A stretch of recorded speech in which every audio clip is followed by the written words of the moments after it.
Reversible process, irreversible process क्या कहता है? ओके, आज क्या करेंगे? Internal energy. नहीं नहीं, हाँ चलो इंटरनल एनर्जी बता दो।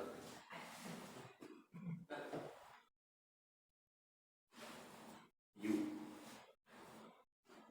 ठीक, इंटरनल एनर्जी को कुछ बुक्स में ई से भी लिखते हैं, किससे लिखते हैं? ई। तो यू हम लोग यूज करेंगे। तो ये इंटरनल एनर्जी एक स्टेट फंक्शन होता है, मैंने आपको पहले ही बताया था, है कि नहीं? स्टेट फंक्शन होता है। और क्या बताया था? इसीलिए हाँ, एक्सटेंसिव प्रॉपर्टी है ना।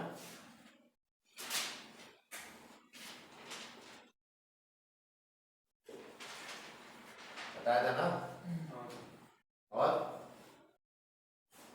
बस इंटरनल एनर्जी में तो ये बात है। इंटरनल एनर्जी का वर्ड का मतलब क्या हुआ? जो भी कोई भी सिस्टम ले लो, है ना, मान लो कोई सिस्टम है और इसमें कुछ पार्टिकल्स है, तो इन एटम्स की कुछ एनर्जी होगी ना, टोटल।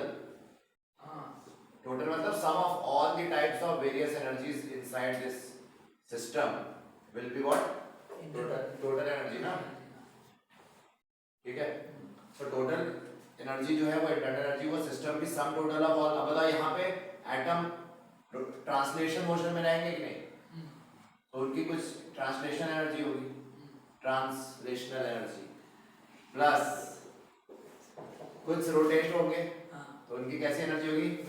रोटेशनल एनर्जी, प्लस कुछ वाइब्रेट भी करेंगे ना, तो उनकी क्या होगी बताओ? वाइब्रेशनल एनर्जी, प्लस कुछ इंटरमॉलिक्यूलर के बीच में फोर्सेस के बीच होंगे, है ना, कुछ इंट्रामॉलिक्यूलर, राइट, कुछ न्यूक्लियर, है ना, कुछ और भी एनर्जीज हो सकती हैं, इलेक्ट्रॉनिक, है ना, एंड सो ऑन। मतलब sum of so many energies जिसको आप मेजर भी नहीं कर सकते, और भी होगी जो और भी एक्स्ट्रा एनर्जीज भी होगी, है ना। तो इन सब का सम क्या होगा? Internal energy. सही है ना। तो बताओ इतनी ढेर सारी एनर्जीज है, तो जैसे कुछ एनर्जीज, यानी कि ये सब एनर्जीज कैसी है? काइनेटिक एनर्जी है। ऐसी एनर्जीज क्या है? पोटेंशियल एनर्जी कुछ हो गया ना, न्यूक्लियर। सो हम बोल सकते हैं कि it is the sum of kinetic energy and potential energy, in short. वैसे तो ये है, but it is the sum total of all potential and kinetic energies of all energies of a system is called what? Internal energy, ठीक है। अब it is impossible to predict absolute value या exact value, absolute value of internal energy, है ना। क्या हम एक point पे, एक किसी टाइम पे इंटरनल एनर्जी की वैल्यू प्रेडिक्ट कर सकते हैं? आप बताओ। जैसे मान लो तुम्हारी बॉडी है, ठीक है, ह्यूमन बॉडी में कितने प्रोसेसेस चल रहे हैं, ठीक है, मान लो ये ह्यूमन बॉडी है, ह्यूमन बॉडी तो नहीं है, मतलब कैट बॉडी है, ठीक है। अब कैट की बॉडी में ढेर सारे प्रोसेस चल रहे हैं, तो उन सबका सम हम कर दें और मेजर कर लें एक टाइम पे, पॉसिबल है क्या? नहीं ना, क्योंकि इतने ढेर सारे प्रोसेसेस चल रहे हैं ना एक टाइम पे बॉडी के अंदर, समझ रहे हो ना। तो ये पॉसिबल नहीं है, इसलिए इंटरनल एनर्जी किसी भी टाइम पे हम नहीं बता सकते, राइट, एब्सोल्यूट वैल्यू। तब क्या करें? तो आया concept change in internal energy का, क्या ये बताई जा सकती है, ठीक है। चेंज इन इंटरनल एनर्जी बताई जा सकती है, ठीक है। तो चेंज इन इंटरनल एनर्जी क्या होती है? Final internal energy minus initial internal energy, क्योंकि ये स्टेट फंक्शन है, बताया था। सो delta you can be predicted. तो चेंज इन इंटरनल एनर्जी हमें हमेशा, जब भी हम इस थर्मोडायनामिक्स से बात करेंगे, तो चेंज इन इंटरनल एनर्जी के टर्म में बात करेंगे, ठीक है ना। तो यू इनिशियल, मान लो यू इनिशियल क्या हो गया? मान लो यू इनिशियल इन सब का सम है ना, और यू फाइनल भी इन सब का सम होगा फाइनल टाइम में। तो यू इनिशियल मान लो है 1 + 2 + 3 + 4 + समथिंग, और यू फाइनल क्या है? 2 + 3 + 4 + 5 + समथिंग, है ना। ये जो समथिंग है ये क्या है? कांस्टेंट मान लिया हमने, क्या मान लिया? क्योंकि और भी बहुत से प्रोसेसेस हो रहे होंगे ना, इतने इनफिनिट नंबर ऑफ प्रोसेसेस है जिसमें कुछ तो कांस्टेंट होंगे, है ना, जिनकी एनर्जी सेम रहेगी, और कुछ चेंज होंगे।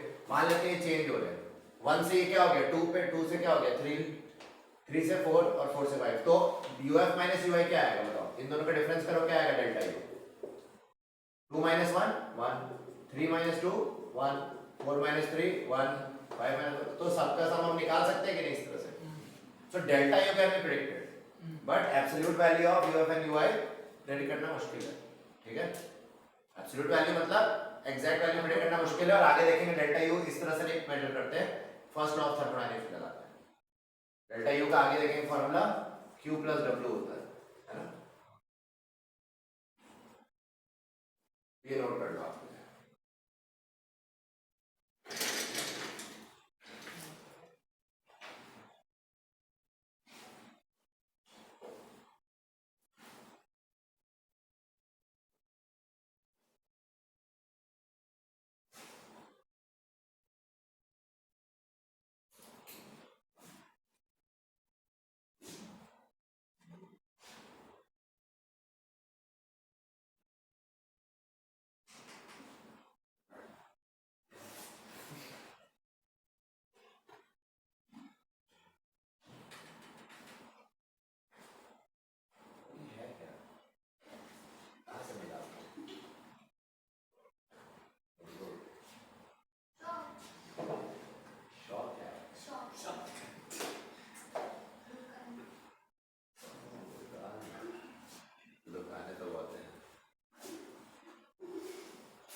साथ में, ठीक है, कर लिया होगा। सर 1 मिनट भी तो बहुत है, 1 मिनट भी काफी है।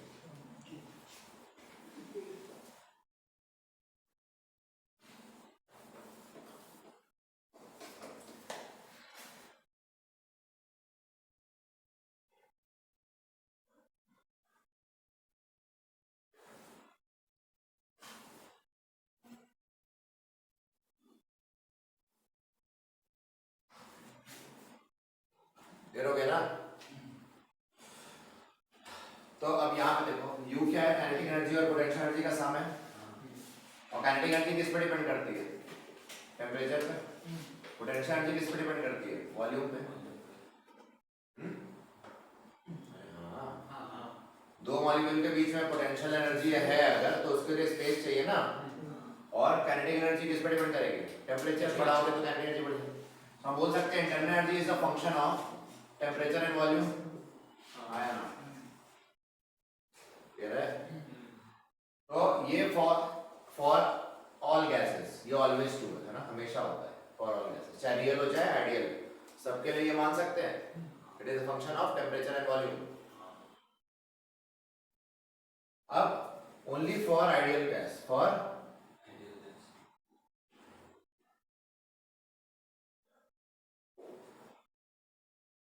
आइडियल गैस में क्या होता है बताओ, मॉलिक्यूल्स में इंटरेक्शन होगा कि नहीं, नहीं होगा ना, देयर इज नो इंटरेक्शन, और उनके जो वॉल्यूम है वो negligible as compare to volume of container, बताया था काइनेटिक थ्योरी में, है ना। सो आइडियल गैस के लिए जो वॉल्यूम चेंज है वो हम क्या मान लेंगे, 0। हाँ, अरे इंटरेक्शन ही नहीं है, जब इंटरेक्शन नहीं है तो जो जहां था वहीं रहेगा, पास नहीं आएगा, नहीं तो पास आएगा तो वॉल्यूम कम हो जाएगा ना। यहाँ पे तो कोई इंटरेक्शन नहीं है, तो वॉल्यूम मतलब अट्रैक्शन फोर्स नहीं है, तो वॉल्यूम भी नहीं चेंज होगा, ये रिपल्शन भी नहीं है ना। तो डेल्टा भी 0 हो गया, मतलब ये टर्म वॉल्यूम टर्म से इंडिपेंडेंट हो गया। तो for ideal gas internal energy is a function of temperature, बोल सकते हैं ना। ये हमें हमारे सिलेबस में जनरली, पर this is always true, this is only true for ideal gas, function of temperature. Is it true for real gas? No.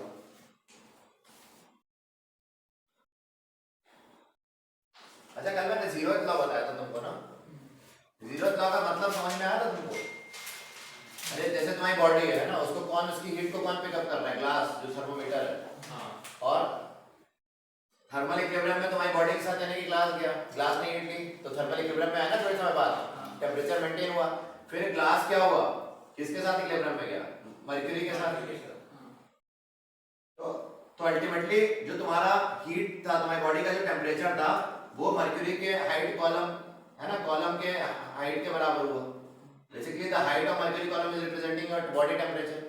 तो हम बोल सकते हैं ये कब पॉसिबल है, यानी कि बॉडी और मर्क्यूरी कॉलम भी आपस में क्या होंगे, इक्विलिब्रियम। ये जीरोथ लॉ था, है ना। जीरोथ लॉ को ऐसे तुम सोच सकते हो, ठीक है। ये मैंने बताया था लेकिन फिर होगा क्या, एक्स्ट्रा बता दिया, ये इसका पार्ट नहीं है, कल बताया था लास्ट टाइम, मैंने बोला एग्जाम्पल भी समझा देता, ठीक है। अच्छा, आगे हम लोग अभी पढ़ने वाले हैं बहुत सी चीजें, तो उसमें स्टैंडर्ड स्टेट वर्ड आएगा, क्या आएगा। तो स्टैंडर्ड स्टेट का क्या मतलब है, स्टैंडर्ड स्टेट मतलब अभी प्रेशर जो है ना स्टैंडर्ड कंडीशन में, स्टैंडर्ड कंडीशन में प्रेशर क्या लेते हैं 1 बार, ठीक है, और आगे 0 लगा देते हैं, जैसे पी नॉट लिख दिया, मतलब स्टैंडर्ड कंडीशन, ठीक है ना। और कंसंट्रेशन क्या लेते हैं 1 मोलर, यानी कि कंसंट्रेशन स्टैंडर्ड लगा दिया। टेम्परेचर क्या लेते हैं 298 केल्विन, मतलब 25 डिग्री सेल्सियस, 298 केल्विन, यानी कि T डिग्री ऐसे ऊपर लिख दिया, डिग्री नहीं है वो, स्टैंडर्ड कंडीशन को रिप्रेजेंट करने के लिए 0, जब भी ऊपर 0 लगाओगे ऐसे ऊपर किसी के, तो स्टैंडर्ड कंडीशन थर्मोडायनेमिक्स, ठीक है ना, स्टैंडर्ड स्टेट। तो ये बस बता दिया एक्स्ट्रा बात, ये भी नोट करके रखो।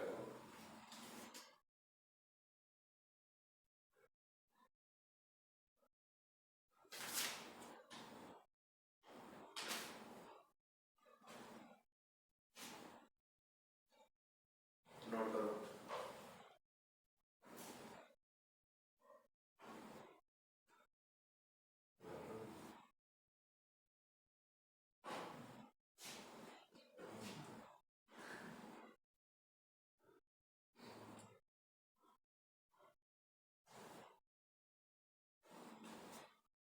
डेट शिफ्ट कर दी तुम्हारे लिए, 25 से 24 कर दिया, बस खुश।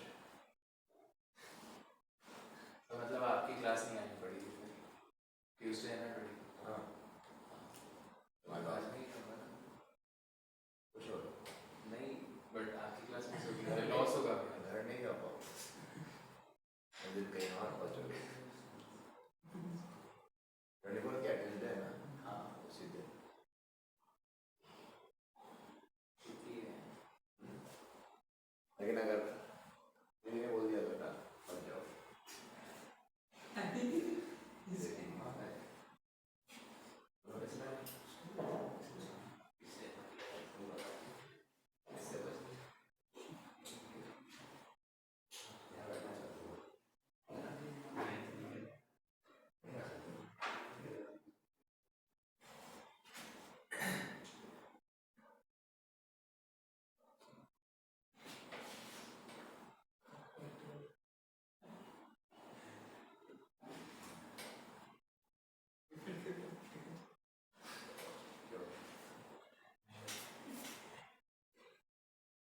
दिख रहे हो ना, ठीक है आगे बढ़ते हैं।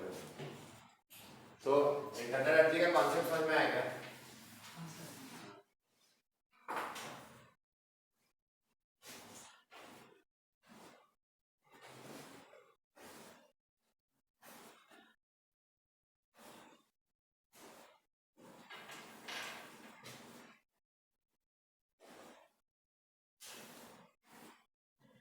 ठीक है, अब हम देखते हैं फर्स्ट लॉ ऑफ थर्मोडायनामिक्स।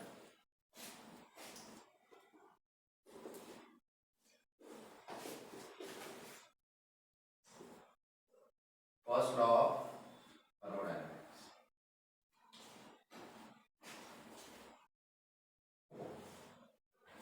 ठीक है, first law of thermodynamics.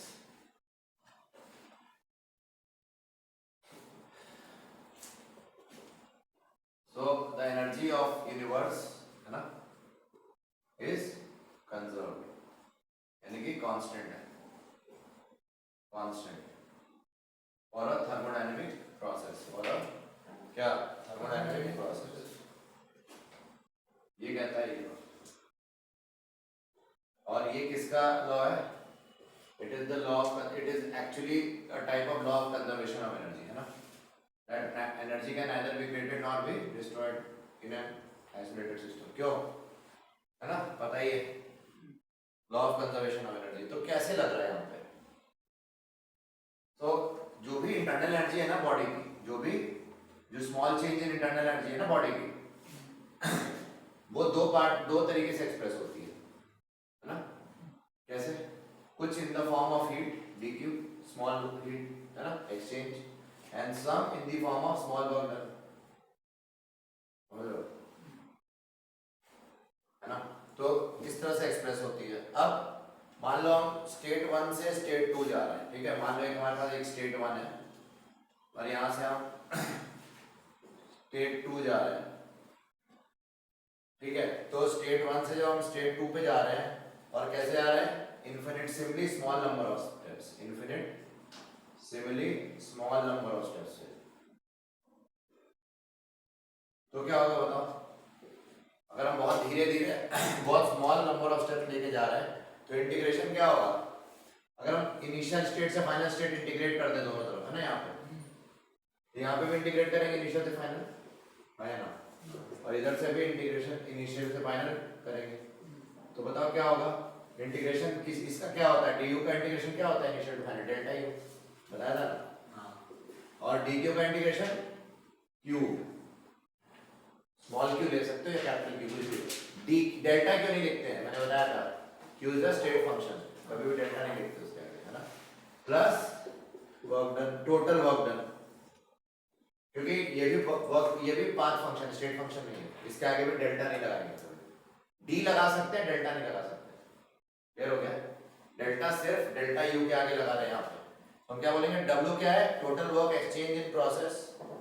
W क्या होगा, याद रखना, total work exchange between what, between system and surrounding, between system and surrounding in any process, in any process. Process मतलब मैंने बताया था आइसोथर्मल, आइसोबारिक, एडियाबैटिक, कोई भी प्रोसेस में जो टोटल वर्क एक्सचेंज हो रहा है ना, बिटवीन सिस्टम एंड सराउंडिंग, वो है डब्ल्यू. और क्यू क्या है, total heat exchange, same but लिख देना total heat exchange between system and surrounding. और यहाँ पे क्या लिखेंगे, क्या हम ये लिखेंगे डेल्टा यू एक्स, मतलब इंटरनल एनर्जी एक्सचेंज लिखेंगे क्या, नहीं ना. यहाँ लिखेंगे क्या, डेल्टा यू क्या है, change in internal energy, not exchange. Change है ना, क्योंकि चेंज स्टेट फंक्शन के लिए चेंज की बात करते हैं, और ये स्टेट फंक्शन थोड़ी ना, ये पाथ फंक्शन है क्यू डब्ल्यू, है ना. सो डेल्टा यू को हमने देखा क्या, कितने फॉर्म में लिखा, क्यू के फॉर्म में और डब्ल्यू के फॉर्म में, सही है ना.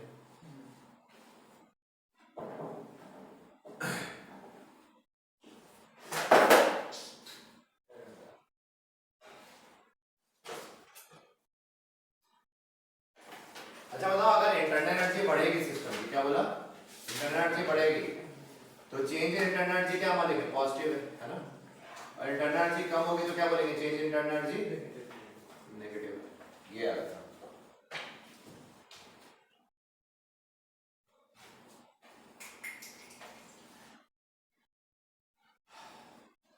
अब आईटी जेई में पूछा गया था डेल्टा यू का डेफिनेशन, ठीक है. तो let us try to define delta U also. So बताओ, डेल्टा यू क्यू के बराबर होगा, कब होगा, डेल्टा यू सिर्फ क्यू के बराबर कब होगा, जब डब्ल्यू जीरो हो जाए. डब्ल्यू जीरो कब होता है, जब डेल्टा वी जीरो हो जाए. क्या हो जाए, डेल्टा वी जीरो मतलब आइसोकोरिक प्रोसेस हो गया ना, क्योंकि volume constant. So it is the work done at constant, it is the heat exchange at constant volume. Q V लिख दिया, एक छोटा सा वी लगा दिया. क्या दिखा रहा है, heat exchange at constant volume, क्योंकि जब डेल्टा वी जीरो होता है तो वर्क डन क्या होता है, जीरो. पी डेल्टा वी लिखते हैं ना वर्क डन का magnitude. So delta V zero मतलब आइसोकोरिक प्रोसेस में work done zero, then only delta U will be equal to Q. So delta U is the heat exchange at constant क्या volume, heat exchange at constant volume, याद रखना. और ये पूछा गया था जेई में, या और एक और चीज पूछी जा चुकी है, ये वाली जो है आई थी, इसमें क्या है, इट इज वर्क डन बताओ आपके बराबर कब होगा, जब क्या हो जाए, क्यू क्या हो जाए, जीरो. क्यू जीरो कौन से प्रोसेस में होता है, एडियाबैटिक. Q0 किस प्रोसेस में होता है? एडियाबैटिक बताया था ना, रिवाइज करके आया करो। Q0 होता है एडियाबैटिक प्रोसेस में, तो Q0 होगा मतलब एडियाबैटिक प्रोसेस, तो हम लिखेंगे WAD लिख देंगे छोटा सा। AD क्या बता रहा है? Work done during adiabatic process, work done during. तो ये दो डेफिनेशन दिख गई ना डेल्टा यू की। कौन सी दो? एक तो हीट के टर्म में और एक वर्क डन के टर्म में। तो ये दो डेफिनेशन याद रखना डेल्टा यू, ठीक है? ये किसकी डेफिनेशन है? डेल्टा यू है यू? डेल्टा यू, नोट करो।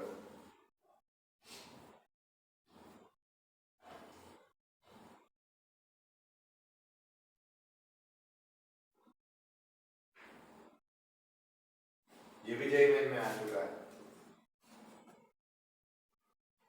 कि फर्स्ट लॉ का जो है स्टेटमेंट, बेसिकली फर्स्ट लॉ यही है, ये फर्स्ट लॉ का मैथमेटिकल फॉर्म, और it is for perfectly isolated system, है ना भाई? हीट बाहर चली गई तो वेस्ट हो गई ना एनर्जी, तो परफेक्टली आइसोलेटेड सिस्टम के लिए हम बोल देंगे ये एप्लीकेबल हो गया। नोट कर लो। हाँ,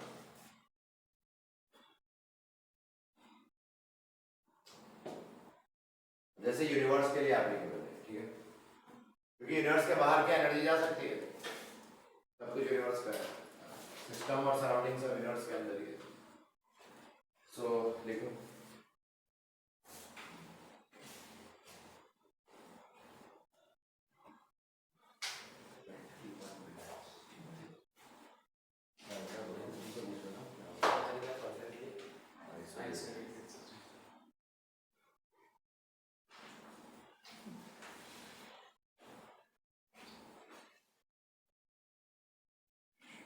तो इंटरनल एनर्जी जो है समझ में आ गया?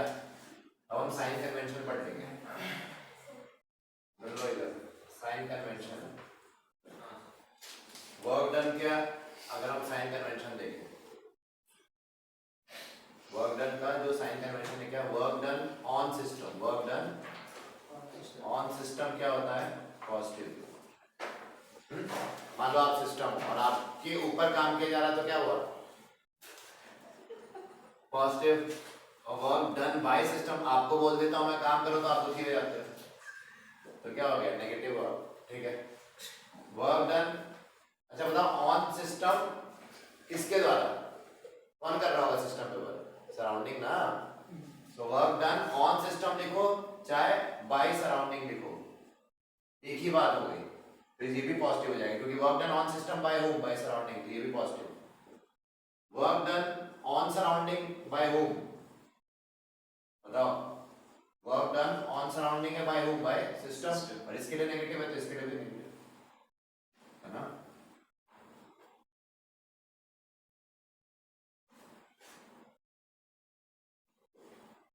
Heat Q, heat absorbed by surrounding system, heat absorbed by या heat given to system, ऐसे बोलते हैं, heat absorbed by system या heat given to system, क्या होगा? पॉजिटिव। भाई हीट मान लो पैसा है, पैसा आप सिस्टम, आपको पैसा मिला, पॉजिटिव हो गया आपके लिए, है ना? हीट रिलीज्ड बाय सिस्टम, आपने पैसा देना पड़ गया तो आप दुखी हो जाते हैं, तो ये नेगेटिव हो जाएगा। हीट एब्जॉर्ब्ड बाय सराउंडिंग, मतलब सराउंडिंग में कौन दे रहा होगा? सिस्टम, है ना? तो रिलीज्ड बाय सिस्टम के लिए नेगेटिव है, तो बाय सराउंडिंग के लिए एब्जॉर्ब भी नेगेटिव हो जाएगा। और हीट रिलीज्ड बाय सराउंडिंग किसको मिलेगा? सिस्टम को मिलेगा ना। सराउंडिंग अगर हीट रिलीज करेगा तो सिस्टम को मिलेगा, और सिस्टम एब्जॉर्ब करेगा तो पॉजिटिव था, तो इसके लिए भी पॉजिटिव। तो ये साइन कन्वेंशन आपको याद रखने चार किए हैं, ठीक है? साइन कन्वेंशन क्यों लगाते हैं वो बाद में समझ में आएगा, वर्क डन की इज्जत बचाने के।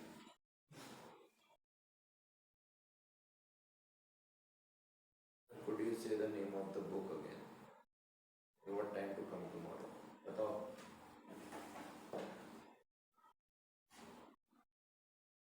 बताओ कितना बजे आ रहे हो?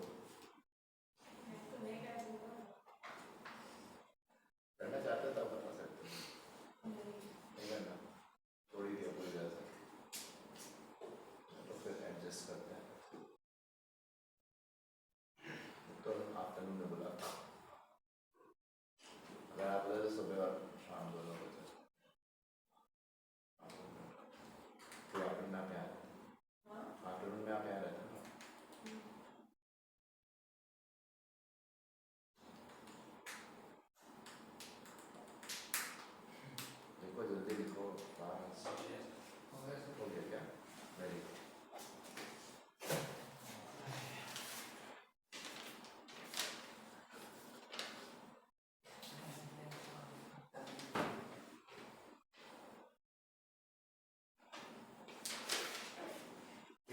सो वर्क डन के बारे में थोड़ी बात कर लें। वर्क डन दो टाइप के होते हैं, क्या बोला? वर्क डन जो है ना वो दो टाइप के हो सकते हैं। मैंने आपको पहले बताया था प्रेशर वॉल्यूम वर्क, है ना, बताया था प्रेशर वॉल्यूम वर्क। और ये बताया मैंने क्या, non pressure volume work. Non pressure volume work आप फिजिक्स में पढ़ते हो, जैसे इलेक्ट्रिकल वर्क, है ना। इसमें क्या प्रेशर और वॉल्यूम लग रहा है क्या? नहीं ना। इलेक्ट्रिकल वर्क में प्रेशर वॉल्यूम का क्या काम है, मुझे नहीं समझा? हाँ है ना, ग्रेविटेशनल वर्क, समझ रहे हो? तो वहां पे जब आप पढ़ रहे थे तो क्या हो रहा था, नॉन प्रेशर वॉल्यूम वर्क। ये हमें केमिस्ट्री में नहीं पढ़ना। हमें क्या पढ़ना है केमिस्ट्री में? Pressure volume work. अब बताओ सॉलिड्स के लिए वॉल्यूम जो जो वर्क डन होगा वो क्या क्या होगा सॉलिड्स के लिए? अरे बताओ, सिग्निफिकेंट है कि नहीं? बोलो। मान लो आपने सॉलिड पे प्रेशर लगाया, क्या बोला? सॉलिड पे अपने क्या लगाया? प्रेशर। तो वॉल्यूम चेंज होगा क्या? ज्यादा नहीं होगा ना। तो डेल्टा भी मतलब पीवी जो वॉल्यूम चेंज है वो क्या हो गया? कांस्टेंट ऑलमोस्ट, है ना। सो पीवी जो होगा वो क्या होगा? PV work, pressure work done क्या होगा सॉलिड्स के लिए? कांस्टेंट, हाँ या ना? तो उसकी कोई पढ़ने की जरूरत नहीं। लिक्विड्स में भी यही होगा, है ना। प्रेशर बढ़ाओगे लिक्विड भी ज्यादा वॉल्यूम चेंज नहीं होता, बट गैसेस में क्या होता है? प्रेशर बढ़ाने पे वॉल्यूम क्या होता है? कम होता है ना, बॉयल्स लॉ। प्रेशर बढ़ाओगे अगर गैसेस में, ये गैस की बात करें, तो प्रेशर बढ़ाने पे वॉल्यूम क्या होगा? कम। मतलब प्रेशर बढ़ाओगे, कंप्रेस करोगे तो वॉल्यूम कम हो जाएगा, और प्रेशर कम करोगे मतलब एक्सपेंशन होगी तो वॉल्यूम बढ़ जाएगा, है ना। ये गैसेस में क्या हो रहा है? प्रेशर वॉल्यूम कांस्टेंट नहीं हो रहा है ना। P into V की कुछ तो वैल्यू है ना, which is not constant। समझ में आ रही बात? ये क्या है? सो मतलब ऐसे सोचो, नॉट कांस्टेंट मतलब PV work will be considered, PV work is क्या कंसीडर्ड। तो बताओ हमारे सिलेबस में प्रेशर वॉल्यूम वर्क है कि नॉन प्रेशर वॉल्यूम वर्क है? इसमें भी कौन सा है ज्यादा? गैस के लिए, है ना। लिक्विड और सॉलिड का नहीं कर रहे हैं ना हम यहाँ पे, गैसेस की बात कर रहे हैं ना। इसलिए वर्क डन सॉलिड लिक्विड के इस चैप्टर में नहीं करेंगे, है ना। तो ये प्रेशर वॉल्यूम वर्क हमें पढ़ना होता है केमिस्ट्री में, वो भी गैसेस के लिए पढ़ना है, ठीक है। तो ये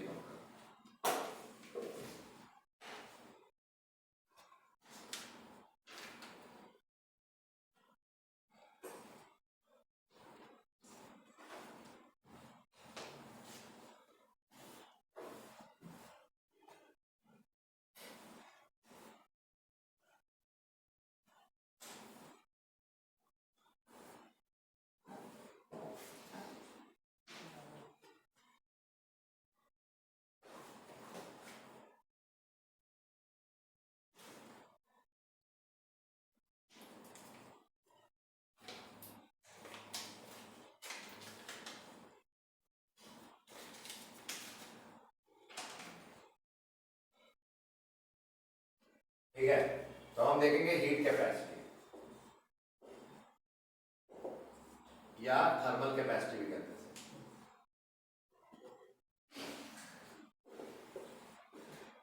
ठीक है, सी से रिप्रेजेंट करते हैं इसको। कैसे? सी से रिप्रेजेंट करते हैं। और मैंने बताया था ये कैसी प्रॉपर्टी है? एक्सटेंसिव, बताया था ना। मतलब अमाउंट ऑफ सब्सटेंस पे डिपेंड करती है property, right. So it is the heat required to raise temperature of substance by 1 kelvin. Heat required और रिलीज भी बोल सकते हैं, रिक्वायर्ड और released depending on the process to raise the temperature by 1 kelvin या 1 degree Celsius. Bye kelvin में जो change होगा वही डिग्री में भी होगा ना। Raise temperature of substance by 1 kelvin मतलब मान लो 14 डिग्री से 15 डिग्री पे जा रहे हैं ना, तो जितनी हीट इसको दी गई सब्सटेंस को 14 से 15 डिग्री जाने पे, मतलब 1 डिग्री बढ़ाने में, वो क्या होगी? हीट कैपेसिटी, है ना।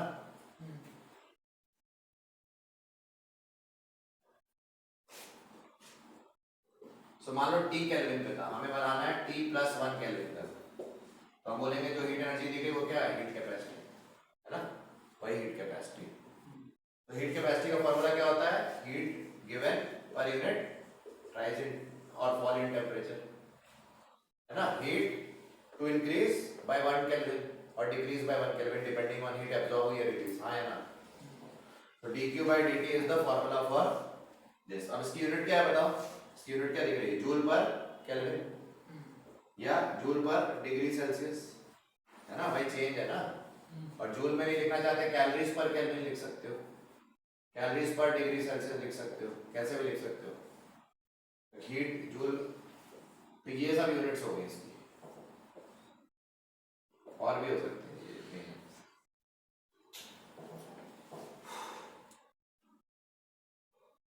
क्लियर?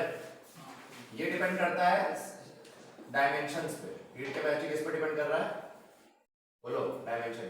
मान लो इतना पानी है और इतना कंटेनर है और उसमें इतना पानी, ठीक है? तो बताओ किस पानी का टेम्परेचर बढ़ाने में मुझे ज्यादा हीट देनी पड़ेगी बाय 1 डिग्री।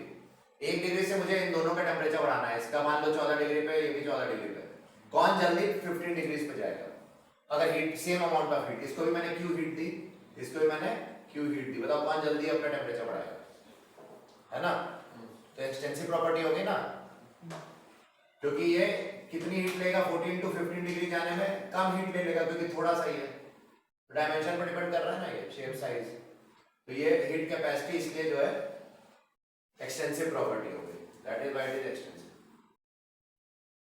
सो ये चीज हो गई आपकी हीट कैपेसिटी के बारे में, ये नोट करो, फिर देखते हैं और आगे क्या कर सकते हैं।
ठीक है, तो ये हो गया हीट कैपेसिटी के बारे में।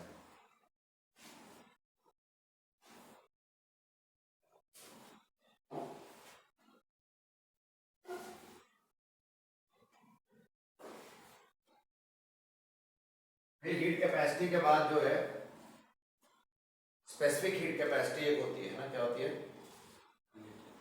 Specific heat capacity, CS, specific heat capacity. ये क्या होती है? CS होती है। CS मतलब it is the heat required to raise the temperature of 1 gram of substance. क्या? Heat required to raise temperature of 1 gram of substance। तो बताओ हमने मास फिक्स कर दिया कि नहीं? इसका मास फिक्स किया कि नहीं? तो अब क्या मास बदलने पे प्रॉपर्टी बदलेगी क्या? नहीं, फिक्स कर दिया ना तुमने।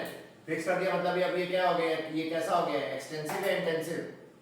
इंटेंसिव, क्योंकि अब ये मास हमने मास ही फिक्स कर दिया, तो वो चेंज होगा या नहीं, वो क्वांटिटी पे डिपेंड नहीं कर रही ना, क्योंकि फिक्स कर दिया तुमने। तो अब इंटेंसिव प्रॉपर्टी होती है, ये एक्सटेंसिव होती है हीट कैपेसिटी या थर्मल कैपेसिटी, और स्पेसिफिक हीट कैपेसिटी इंटेंसिव होती है, ठीक है ना? तो इंटेंसिव, अब बताओ तो इसका फार्मूला क्या होगा? हीट कैपेसिटी, इसको हम लोग ऐसे बोलते हैं, heat capacity per unit mass, heat capacity per unit mass. समझ में आया? तो और इसकी यूनिट क्या होगी? इसकी क्या यूनिट थी? जूल पर केल्विन। तो इसकी क्या, और इसकी क्या होती है? केजी या ग्राम। तो जूल पर केल्विन पर किलोग्राम, है ना? या ग्राम, जो भी ग्राम में ले रहे हो तो ग्राम एंड सो ऑन, बाकी तो बना ही लोगे।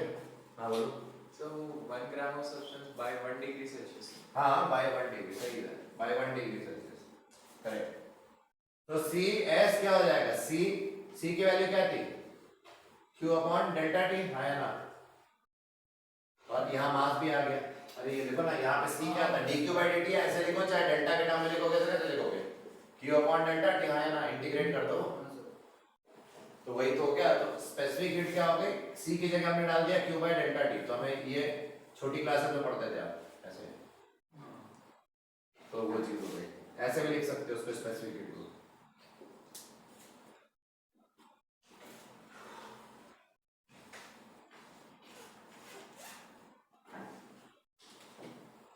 अब देखो स्पेसिफिक हीट के बाद क्या आता है, molar heat capacity. Molar heat capacity क्या होती है, सब कुछ सेम है, बस यहाँ पे 1 ग्राम की जगह क्या लिख देंगे, फॉर 1 मोल, है ना, बाय 1 डिग्री। तो मोल के टर्म, तो मोल अगर तुमने 1 मोल बोल दिया है कि 1 मोल सब्सटेंस का टेम्परेचर बढ़ाना है ना, बाय 1 डिग्री, तो जो हीट देते हैं उसी को क्या बोलते हैं, molar heat capacity. Molar word में मतलब ये हो गया फॉर 1 मोल। तो 1 मोल का अगर तुम्हें टेम्परेचर बढ़ाना है by 1 degree celsius, then that heat capacity is called molar heat capacity. और ये फिक्स कर दिया तुमने, फिक्स कर दिया मतलब ये कैसी क्वांटिटी हो गई है, मोलर हीट कैपेसिटी को देखो Cn करके रिप्रेजेंट करते हैं, Cn या Cn मान लिया मैंने। ये क्या हो गया, इंटेंसिव हो गया, ये भी क्या हो गया, इंटेंसिव, क्योंकि तुमने मोल्स फिक्स कर दिए। तो इसके फार्मूला क्या हो जाएगा, हीट कैपेसिटी पर मोल, है ना, Cn क्या हो जाएगा, हीट कैपेसिटी पर मोल की यूनिट क्या हो जाएगी, C की यूनिट क्या होती थी, जूल पर केल्विन, और यहाँ पर मोल भी आ गया, है ना। तो मोलर हीट कैपेसिटी यूनिट समझ में आ गई। अब C का क्या होता था formula, Q by delta T, यहाँ पे भी Q by n delta T लिख सकते हो, नोट कर लो। तो मोलर हीट कैपेसिटी बता दें।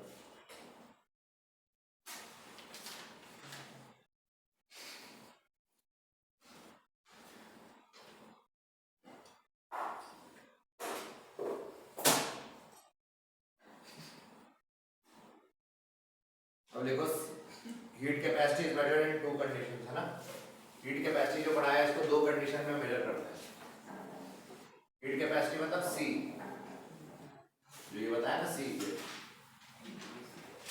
लिखो, C is measured under 2 conditions.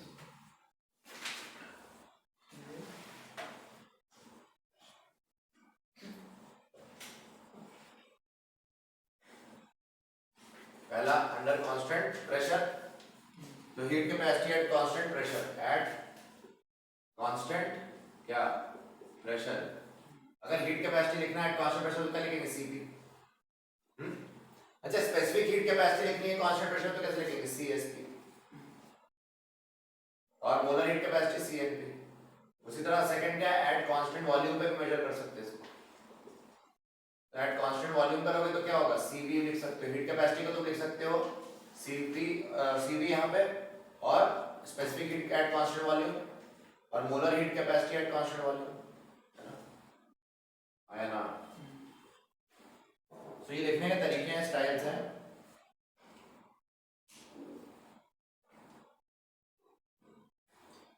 तो C मतलब C हो चाहे Cs हो चाहे Cn हो, they are measured in 2 conditions, at constant pressure and constant volume, ठीक है यार।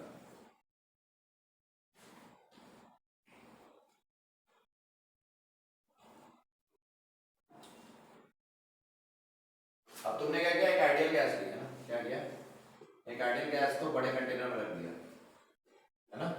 तो जो उसके लिए जो Cp और Cv का रिलेशन आता है ना, वो याद करना है, और वो बुक्स में गलत लिखा रहता है ना।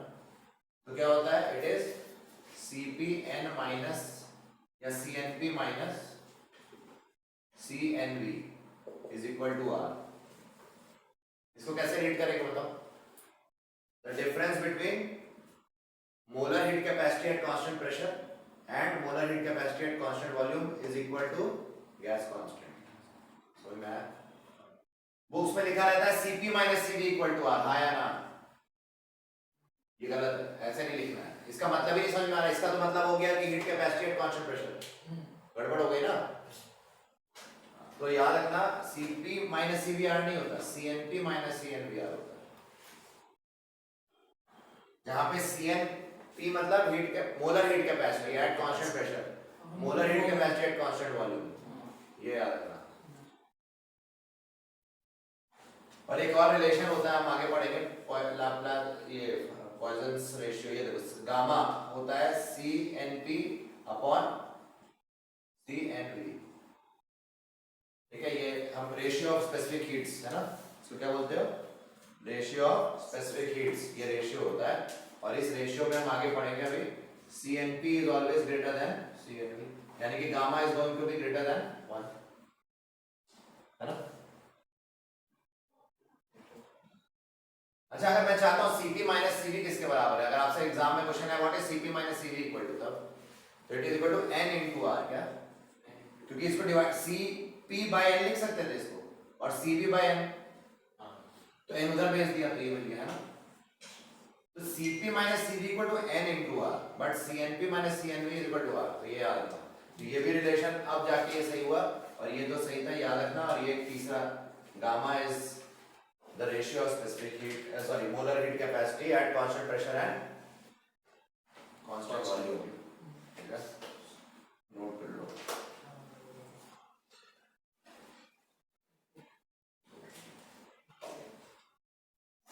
हो जाता सब,